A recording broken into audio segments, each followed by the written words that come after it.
কবুল হয়। দোয়া কবুলের যে সময়গুলো আছে এর ভিতরে অত্যন্ত ইম্পর্টেন্ট একটা সময় হলো জুমার দিন।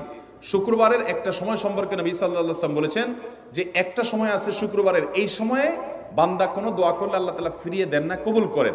কিন্তু সময়টা যে ঠিক কখন এটা হাদিসে নবী সাল্লাল্লাহু আলাইহি ওয়াসাল্লাম বলেন না, যাতে করে হয়তো আমরা সারা দিনেরই কম বেশি দোয়ার চেষ্টা করি।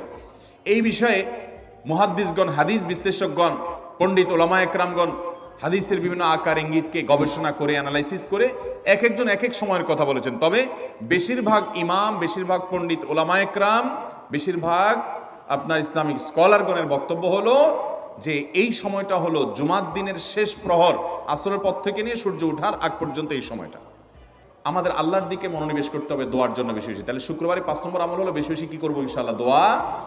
বেশি বেশি দোয়া করবেন, উঠতে বসতে চলতে ফিরতে। বিশেষভাবে সূর্য ডুবার আগের যে সময়টা শুক্রবার, অর্থাৎ দিনের শেষ সময়টা, বিশেষভাবে আল্লাহ তাআলার কাছে দোয়া করব। ঠিক আছে তো ইনশাআল্লাহ?